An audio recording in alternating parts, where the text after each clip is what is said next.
I think there's so much news, so many things happening that oftentimes big, momentous moments get missed. What President Trump accomplished in NATO yesterday was game-changing and historic. A shift in burden sharing to European responsibility in NATO that most would have said was impossible at the beginning of his term. But he said NATO needs to pay up. They started in the first term, and here in his second term, we've accelerated that. 32 NATO countries committed to spending 5% of their GDP on defense, on actually investing in the NATO alliance. So I hope with all the ink spilled, all of your outlets find the time to properly recognize this historic change in continental security that other presidents tried to do, other presidents talked about. President Trump accomplished it. It's a huge deal. You see, we're here this morning because in hunting for scandals all the time, in trying to find wedges and spin stories, this press corps and the press corps miss historic moments. You miss historic moments like 5% at NATO, which when you hear, I was in the closed-door briefing. I wish there could have been cameras in there. When you heard the prime ministers and presidents of other countries, to a man and to a woman, looking at President Trump and saying, this never could have happened, never would have happened. It seemed impossible 5 years ago, 2 years ago, 8 years ago. But here we are because of your leadership. If you ask them the question, I bet they'd say the same thing. But searching for scandals, you miss historic moments, like recruiting at the Pentagon. Historic levels in the Army, the Air Force, and the Navy. Yeah, maybe there'll be a little mention here or there, but because it was under President Trump's leadership, because Americans are responding to him as commander-in-chief, the press corps doesn't want to write about it. Or bring us to the topic of the moment, the highly successful strikes in Iran. Let me read the bottom line here. President Trump directed the most complex and secretive military operation in history, and it was a resounding success, resulting in a ceasefire agreement and the end of the 12-day war. There's been a lot of discussion about what happened and what didn't happen. Step back for a second. Because of decisive military action, President Trump created the conditions to end the war, decimating, choose your word, obliterating, destroying Iran's nuclear capabilities.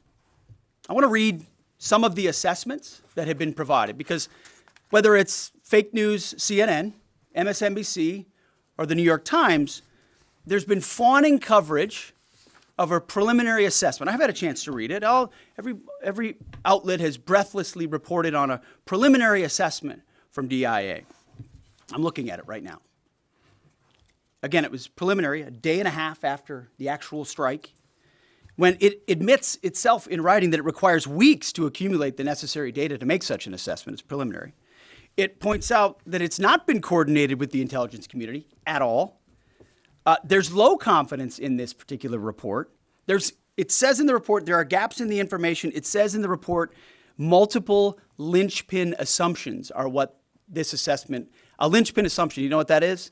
That means your entire premise is predicated on a linchpin. If you're wrong, everything else is wrong. And yet, still, this report acknowledges it's likely severe damage. Again, this is preliminary, but leaked because someone had an agenda to try to muddy the waters and make it look like this historic strike wasn't successful. I'm going to get to the chairman in a moment because he's going to lay out the particulars for you based on his professional military experience. But here's what other folks are saying. The DIA that put that report out says this is a preliminary low-confidence report and will continue to be refined as additional intelligence becomes available. How about the Israeli Atomic Energy Commission? The devastating U.S. strikes on Fordo destroyed the site's critical infrastructure and rendered the enrichment facility inoperable. Have any of these quotes made their way into the New York Times or the Washington Post, MSNBC, CNN? Any of these quotes? How about this one? This is a new one from the UN, the United Nations.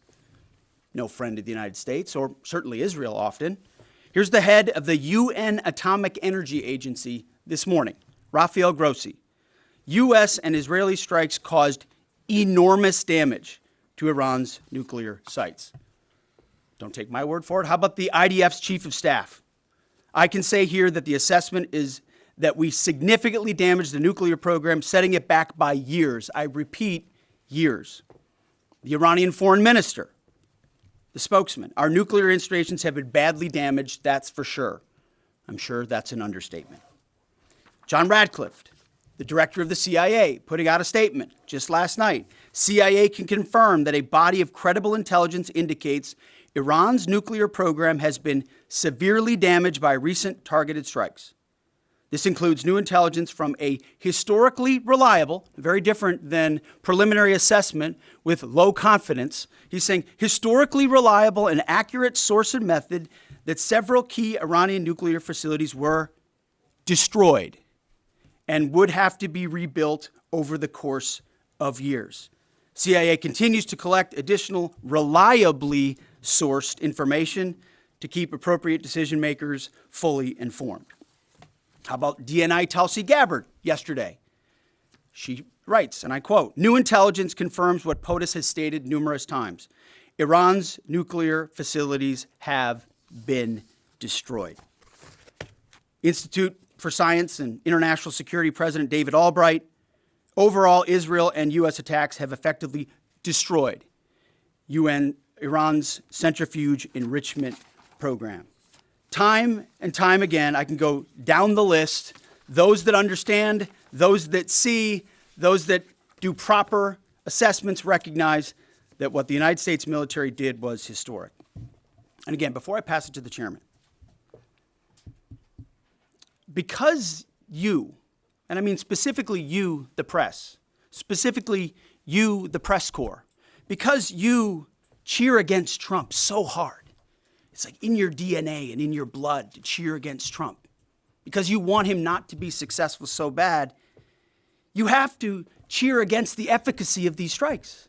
You have to hope maybe they weren't effective. Maybe the way the Trump administration has represented them isn't true. So let's take half-truths, spun information, leaked information, and then spin it. Spin it in every way we can to try to cause doubt and manipulate the public mind over whether or not our brave pilots were successful. How many stories have been written about how hard it is to, fly a plane for 36 hours? Has MSNBC done that story? Has Fox? Have we done the story how hard that is? Have we done it 2 or 3 times so that American people understand? How about how difficult it is to shoot a drone from an F-15 or 16 or F-22 or F-35? Or what it's like to man a Patriot battery? Or how hard it is to refuel midair, giving the American people an understanding of how complex and sophisticated this mission really was. There are so many aspects of what our brave men and women did that, because of the hatred of this press corps, are undermined because people are trying to leak and spin that it wasn't successful. It's irresponsible.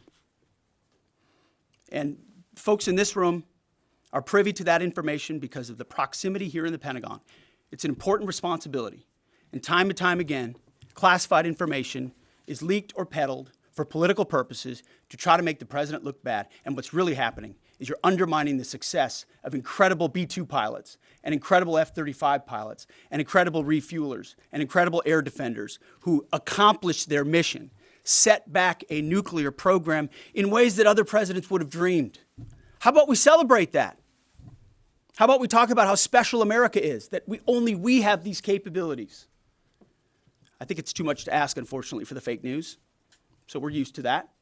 But we also have an opportunity to stand at the podium and read the truth of what's really happening. And the reality is you want to call it destroyed, you want to call it defeated, you want to call it obliterated, choose your word.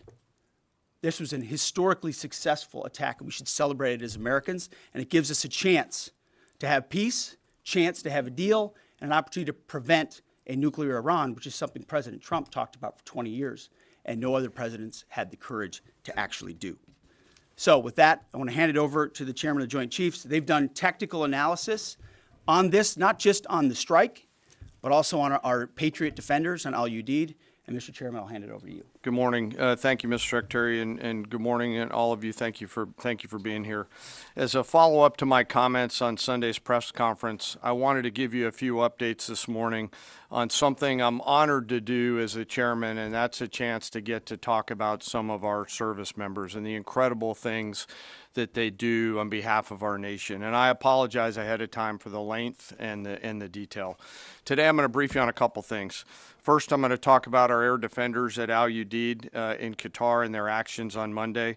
Then I'm going to walk you through a little bit about the academics that went into the attack against Fordo, the massive ordnance penetrator weapon, and we're going to show a video that highlights the effects that weapon has. Of course, nobody was down inside the target, so we don't have video from the target.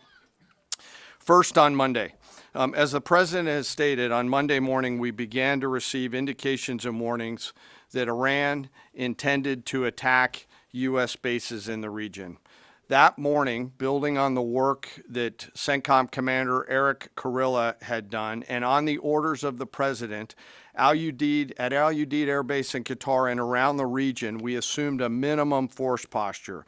Most folks had moved off the base to extend the security perimeter out away from what we assessed might be a target zone, except for a very few Army soldiers at Al Udeid.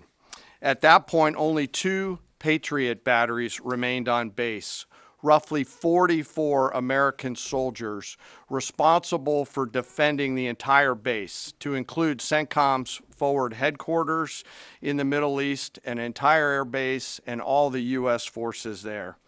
The oldest soldier was a 28-year-old captain. The youngest was a 21-year-old private who'd been in the military for less than 2 years. So let's put ourselves out there for a second. Imagine you're that young first lieutenant, you're 25 or 26 years old, and you've been assigned as the tactical director inside the command and control element. You, at that age, are the sole person responsible to defend this base. Listening next to you is your early warning operator whose job is to notify you of imminent attack. There's 5 people inside a vehicle and 5 people outside of a vehicle around these, a total of, as I said, 44. By the way, you've sat in the Middle East for years, deployed over and over again, extended multiple times, always being prepared, but unsure of when that particular day will come that you must execute your mission and not fail at doing it. In this case, these Patriot crews were deployed from Korea and Japan as part of our U.S. forces there to ensure that we had the most capable missiles in the CENTCOM area of responsibility. As the day continues, you start to hear more and more chatter in the information space about a pending attack. And as the sun starts to set in the west, you get orders from your higher headquarters to make sure that your missile batteries are pointed to the north. There are just a few other teammates. It's hot, you're getting nervous, and you expect an attack. Outside of those Patriot vehicles, your hot crew, which is 1 NCO and 4 additional soldiers, turns a key and relinquishes control of those missiles to that young lieutenant inside the vehicle, and you wait. You know that you're going to have approximately 2 minutes, 120 seconds to either succeed or fail. And then at approximately 12:30 p.m. on Monday, that's 7:30 p.m. in Qatar, as the sun sets in the west, Iran attacks. As the targets were detected, round after round of Patriot missiles are ejected from their canisters by an initial launch charge. Then the main solid rocket motor ignites. You can feel this in your body if you've ever been around a Patriot taking a shot. And round after round goes out and guides against those missiles coming inbound. We believe that this is the largest single Patriot engagement in U.S. military history. And we were joined in this engagement by the Qatari Patriot crews. I'm not going to tell you how many rounds were shot, but it was a bunch because of classified purposes. And we're aware that there's reports of something getting through. What we do know is there was a lot of metal flying around. Between attacking missiles being hit by Patriots, boosters from attacking missiles being hit by Patriots, the Patriots themselves flying around, and the debris from those Patriots hitting the ground, there was a lot of metal flying around. And yet our U.S. air defenders had only seconds to make complex decisions with strategic impact. These awesome humans, along with their Qatari brothers and sisters in arms, stood between a salvo of Iranian missiles and the safety of Al-Udeid. They are the unsung heroes of the 21st century United States Army. And I know a lot of you have seen the videos online and the excitement as those Patriots departed their launchers and went up and guided. This really demonstrates the combat capability and capacity of our Army air defenders. Simply stated, they absolutely crushed it. If you'd flip this over, thanks. Let me next move to a walkthrough of the GBU-57 massive ordnance penetrator weapon and share a little bit about the planners who did this and their work on the weapon. First, let me set the stage for you. There's an organization in the U.S. called the Defense Threat Reduction Agency, DTRA. DTRA does a lot of things for our nation, but DTRA is the world's leading expert on deeply buried underground targets.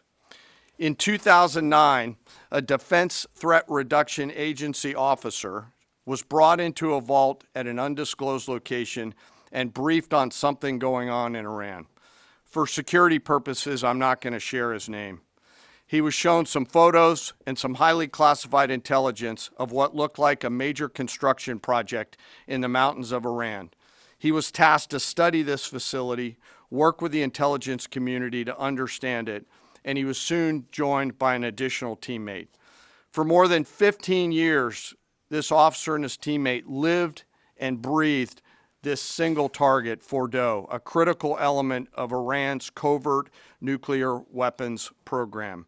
He studied the geology. He watched the Iranians dig it out. He watched the construction, the weather, the discard material, the geology, the construction materials, where the materials came from. He looked at the vent shaft, the exhaust shaft, the electrical systems, the environmental control systems, every nook, every crater, every piece of equipment going in and every piece of equipment going out.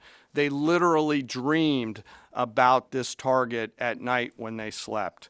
They thought about it driving back and forth to work, and they knew from the very first days what this was for. You do not build a multi-layered underground bunker complex with centrifuges and other equipment in a mountain for any peaceful purpose. They weren't able to discuss this with their family, their wives, their kids, their friends, but they just kept grinding it out. And along the way, they realized we did not have a weapon that could adequately strike and kill this target.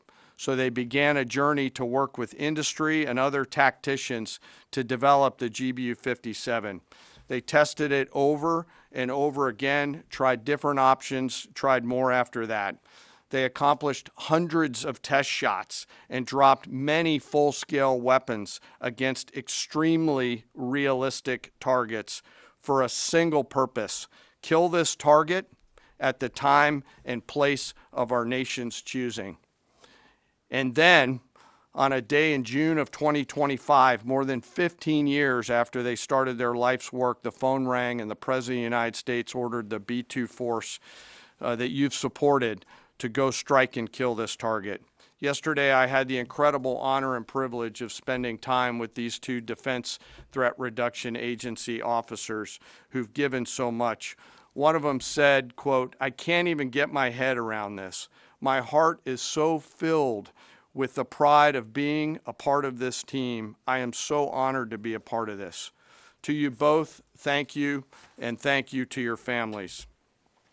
Operation Midnight Hammer was the culmination of those 15 years of incredible work. The air crews, the tanker crews, the weapons crews that built the weapons, the load crews that loaded it. Before I run through this video today, I want to talk a little bit about weaponeering and what goes into an attack.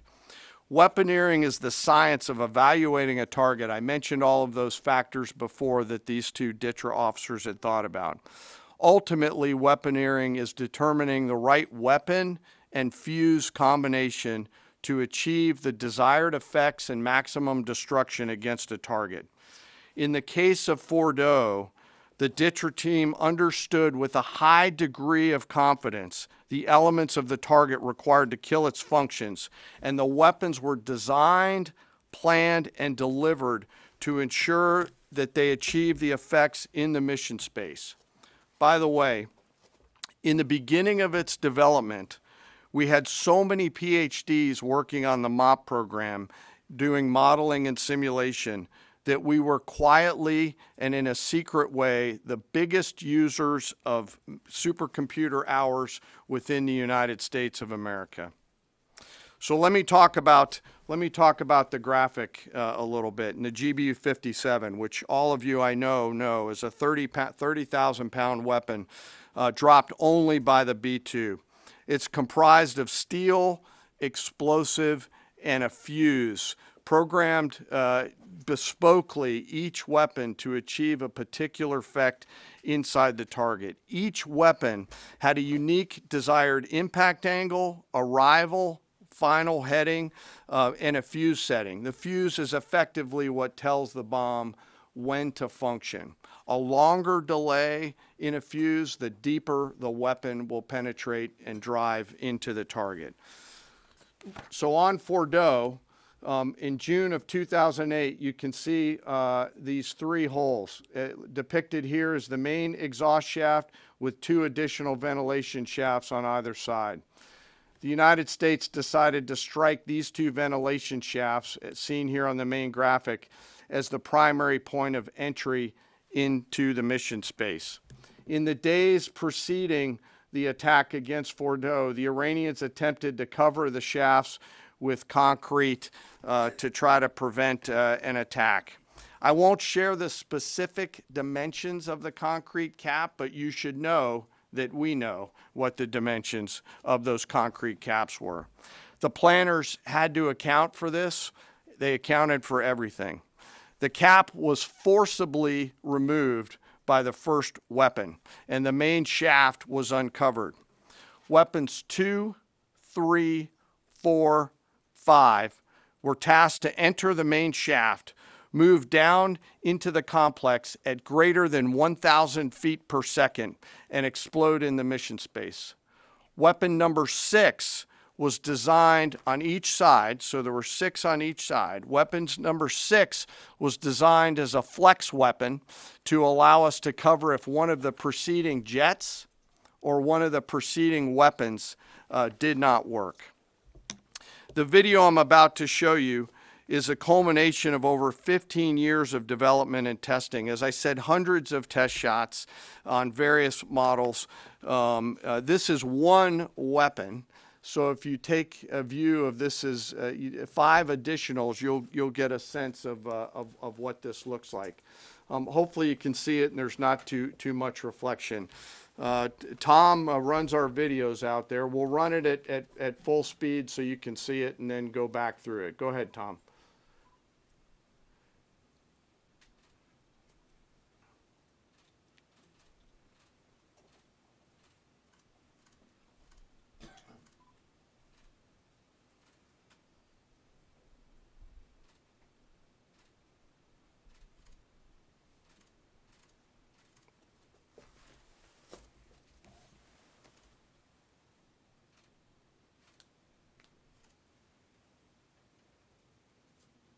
Keep it going for a minute. You'll see inside the mission space.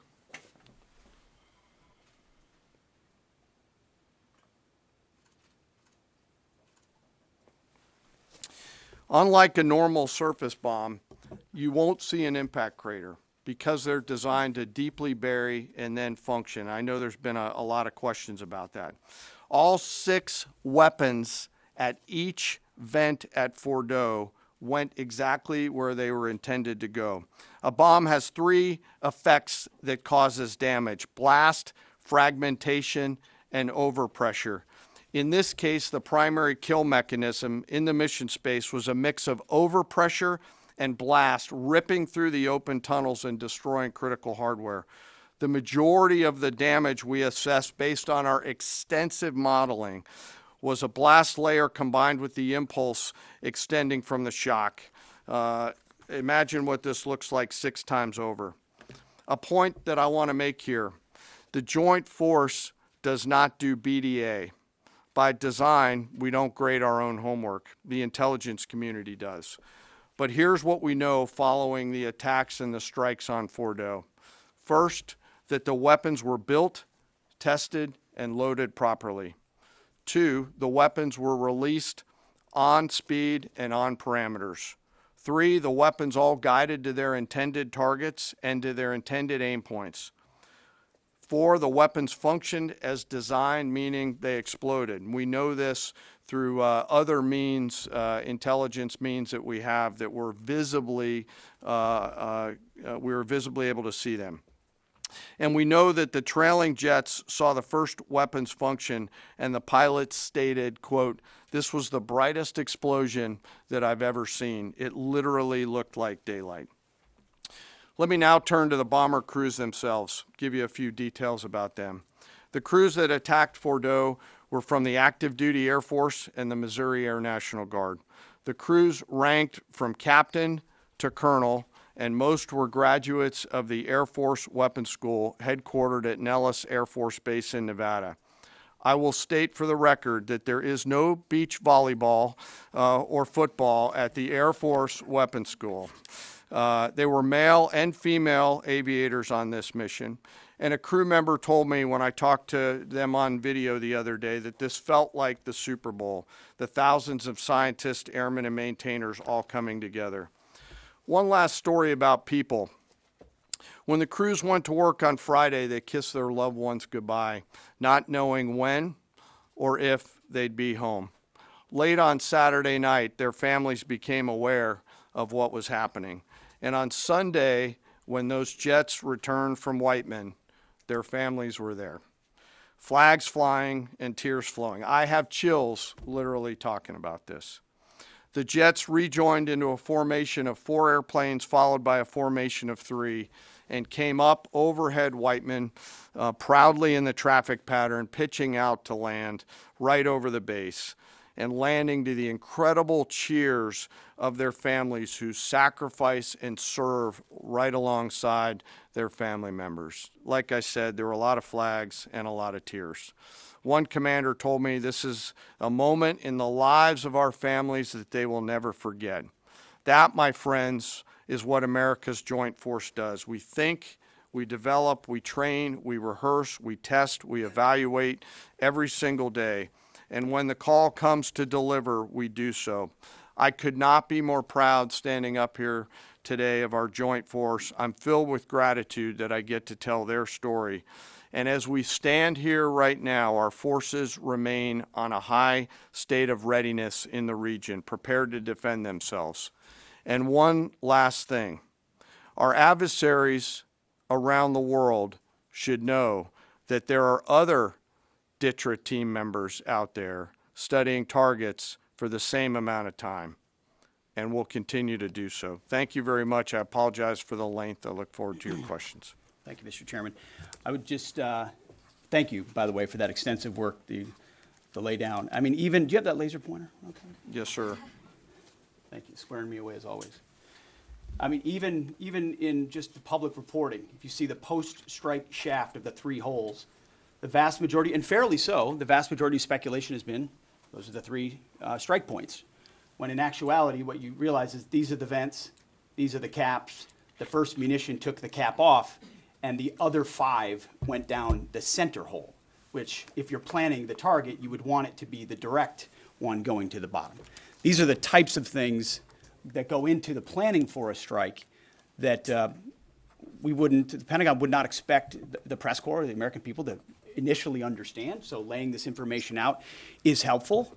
But it's also why we ask for a beat, for a moment, for a day or two, the opportunity to tell that story. Because as the chairman said, these men and women that did this mission, they just want to do their job. They're not expecting their story to be told. They're not expecting the glory. They are grateful for the flags and the hugs of family. That's why they do the job. But they also know they were a part of something historic. We know how historic it was. The chairman does. I know. Our staffs know. And so that's why we are, and the President of the United States knows. And that's why it's almost personal when we see the way in which leaks are used to try to disparage the outcome or muddy the waters about the impact of what happened without being responsible with information and allowing the professionals to assess and provide that information just like the chairman did. So thank you, Mr. Chairman, for that information. Yes, and we welcome a few additional questions. Yes, sir. General, on Sunday you said final battle damage will take some time. And you also said, I think BDA is still pending, and it would be way too early for me to comment on what may or may not still be there at the nuclear facility. So that was just over 3 days ago. So what has changed? Would you use the term obliterated as well? Sure, like I said, we don't do BDA. I'll refer that to the intelligence community. And you're talking with them. I mean, what changed in the past 3 days that make you so, you know? Sir, I think I think I explained what changed. There was a great deal of irresponsible reporting based on leaks, preliminary information in low confidence. Again, when someone leaks something, they do it with an agenda. And when you leak a portion of an intelligence assessment, but just a little portion that makes it seem like maybe the strike wasn't effective, then you start a news cycle, whether it's the Washington Post or Fox News or CNN or MSNBC, you start a news cycle that starts to call into question the efficacy. No, that's why. So you bring the chairman here, who's not involved in politics. He doesn't do politics. That's my lane to understand and translate and talk about those types of things. So I can use the word obliterated. He could use defeat, destroyed, assess, all of those things. But ultimately, we're here to clarify what these weapons are capable of, which anyone with, two eyes, some ears, and a brain can recognize that kind of firepower with that specificity at that location and others is going to have a devastating effect. So we all recognize there will be days and weeks ahead. That's why yesterday I said, if you want to know what's going on at Fordo, you better go there and get a big shovel, because no one's under there right now. No one's under there able to assess, and everyone's using reflections of what they see. And that's why the Israelis, the Iranians, the IAEA, the UN, to a man and to a woman who recognize the capability of this weapon system, are acknowledging how destructive it's been. So that's what's changed. Just 3 or 4 days later, what changed? See, this is a point. This is how difficult it is to actually manage. You just watched a video of what this weapon is capable of. That's where we find our confidence, is in the skill of men and women and the capability of the systems they employed, and the recognition so far in the reflections that it was a highly successful mission. Sure, I think you could, I'd say go out, the IC should be able to help you answer that question. They look at a variety, as the Secretary has alluded to, we look at a variety of things. I don't do that, they do. All different sources of intel, which I'd refer you to them to get clarity on the end state. So again, I go back to the IC, whether it's Director Radcliffe or ODNI Gabbard. I read the statements at the beginning. They're the ones aggregating the intelligence, and they're saying nuclear facilities were destroyed and would have to be rebuilt over a number of years. Facilities were destroyed. What do we got right here? Sir, you cited a body of credible intelligence to suggest the damage at Fordo and other places. What is that referring to, and when can we see it? I was reading from the CIA director's statement, which came out last night. CIA, again, they do the BDA, they do the assessment. CIA can confirm that a body of credible intelligence indicates, it also goes on to say, new intelligence from historically reliable and accurate sources and methods. Now, you can imagine, the CIA director is going to be very careful about how he articulates things of that sensitivity. Classified, secret, top secret, compartmentalized. He's going to know things that you're not going to know, that the press isn't going to know, and he's reflecting that the sources he's seeing are highly credible. They've given credible intelligence. They or those processes have given credible intelligence in the past, and that's what he's basing it on. Don't you think we need to see that? Do you have a top secret clearance, sir? Eventually, Okay. the American public wants Yes, to see sir. it. Yes. Yeah, you. I wanted to ask briefly just No, if, not you. Checkered shirt. Oh, Right there. so Mike Glenn with the Washington Times. Yes, sir. Thanks, sir. Anybody who's ever read a battalion S2 report after a fight knows that it's usually, the initial report is usually wrong, sometimes grossly so. Has what happened in this incident caused y'all to sort of rethink the intelligence process or the dissemination, or do you think it's just a matter, I mean, if the process itself doesn't require any more adjustment? Well, I can tell you what the chairman told me in the Situation Room and reminded us all, which is alongside what you just said, sir, is that the first reports are almost always wrong. They're almost always incomplete, right? Anything, whether it's a squad level operation or a strategic level operation, the initial reflections you get are coming at you at a high rate of speed from a lot of different sources. So your job is to step back and assess them. And that's why we're urging caution about premising entire stories on biased leaks to biased publications trying to make something look bad. How about we take a beat, recognize first the success of our warriors, hold them up, tell their stories, celebrate that, wave an American flag, be proud of what we accomplished. And in the meantime, I can assure you, the chairman and his staff, the intelligence community, our staff and others are doing all the assessments necessary to make sure that mission was indeed successful. Yes, right there. Sir, thank you, Mr. Secretary. Iran has recognized that their nuclear program was indeed severely damaged, but they also said that the U.S. strikes only strengthened their ability and their determination to complete their nuclear program. How do you respond to that, sir? Is that a provocation from Iran? Well, I would say Iran's going to have to say a lot of things right now in order to bolster their image, especially internally. You know, in the media, there's a lot of things they'll say for domestic consumption. But we're watching very closely what they do. Again, that's the intel community. Our job as the chairman, the chairman laid it out so beautifully. Our job is to be prepared. And how proud are you? How proud am I? I didn't know the full story of those men and women 15 years ago who've been pointing at that target. That makes me proud to be an American. That's an awesome story. I hope we can tell more aspects of that in an unclassified way in the future. That's a great thing to know. Our job is to be prepared when the commander-in-chief calls based on those assessments. So, of course, our IC, the Intelligence Committee, will keep watching what Iran does and pay attention to that. But the president has created the contours, the opportunity for a deal, for peace, in something that the world said was intractable, that wasn't possible. And we got that peace, that ceasefire, that option, because of strength, because of his willingness to use American military might that no one else on the planet can do with the kind of planners and operators that the chairman just laid out. Yes, sir. Right there. Yep. Me, sir? Just a quick question. There's public imagery available saying that highly enriched uranium was moved out of Fordo before the strikes. Is that accurate? Have you seen that? And Mr. Chairman, a question for you. Have you been pressured to change your assessment or give a more rosy intelligence assessment to us by any political factors, whether it's the president or the secretary? And if you were, would you do that? Yeah, well, that one's easy. No. No, I have not, and no, I would not.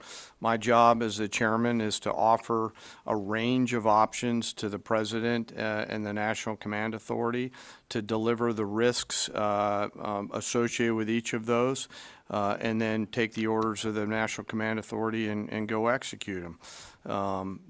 I've never been pressured by the president or the secretary to do anything other than tell them exactly what I'm thinking, and that's exactly what I've done. And the highly enriched uranium? There's nothing that I've seen that suggests that we didn't hit exactly what we wanted to hit in those locations. That's not the question, though. It's about highly enriched uranium. Do you have certainty that all the highly enriched uranium was inside the Fordo mountain, or some of it, because there were satellite photos that showed more than a dozen trucks there 2 days in advance? Are you certain none of that highly enriched uranium was moved? Of course, we're watching every single aspect, but Jennifer, you've been about the worst, the one who misrepresents the most intentionally. What the president says. I'm familiar. I was about the ventilation shafts on Saturday night, and in fact, I was the first to describe the B-2 bombers, the refueling, the entire mission with great accuracy. So I take issue with that. I appreciate you acknowledging You that have this was the issues. first the most successful mission based on operational security that this department has done since you've been here, and I appreciate that. So Absolutely. we're looking at all aspects of intelligence and making sure we have a sense of what was where. Why not acknowledge the female pilots that also participated in this mission? The early messages that you sent out only congratulated the boys. So when I say something like our boys and bombers, see, this is the kind of thing the press does, right? Of course, the chairman mentioned a female bomber pilot. That's fantastic. She's fantastic. She's a hero. I want more female bomber pilots. I hope the men and women of our country sign up to do such brave and audacious things. But when you spin it as, because I say our boys and bombers as a common phrase, I'll keep saying things like that, whether they're men or women. Very proud of that female pilot, just like I'm very proud of those male pilots. And I don't care if it's a male or a female in that cockpit, and the American people don't care. But it's the obsession with race and gender in this department that's changed priorities. And we don't do that anymore. We don't play your little games. Yes, You right know there. for certain that the uranium was removed from the facility before the B-2 struck. So I'm not aware of any intelligence that I've reviewed that says things were not where they were supposed to be, moved or otherwise. Yes. Kelly Meyer with News Nation, and just off the top, want to say we're grateful for the service of these pilots and everybody that serves. I wanted to ask you, the CIA statement said, when possible, they will provide updates and information to the public for transparency, and I believe that's what we're looking for here. Do you commit to share the Defense Intelligence Agency report when it is ready, so the American people can understand more about the intelligence assessment? Well, actually, the report that was discussed, this preliminary report, was what's called a restrike report. So it comes to us to give us an assessment whether a target would need to be restruck, right? That's the reason why. So it's based on internal feedback loop that we're supposed to have access to. Unfortunately, someone took advantage of that. But whatever is supposed to be made public will be, but whatever has to stay sensitive Sir, will be can as I well. just jump in? You know, one of the things that I'm trying to do through this journey that we're on together, of course, transparency, but also the requirement to really protect these capabilities.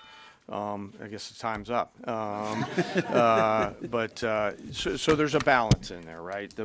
We do need to preserve options should the nation and the joint force be tasked to go do something again. So I'm confident we'll find the middle ground, but there are some things that if asked, I'd want to not release related to. So we're going to leave it right there. I want to thank the heroism of our men and women in the military. What they accomplished is truly historic, setting back the Iranian nuclear program untold number of years. It was a devastating attack. We appreciate you covering it. Thank you very much, Mr. Chairman. Thank you. Talk a little bit more about the role, sir. You can close.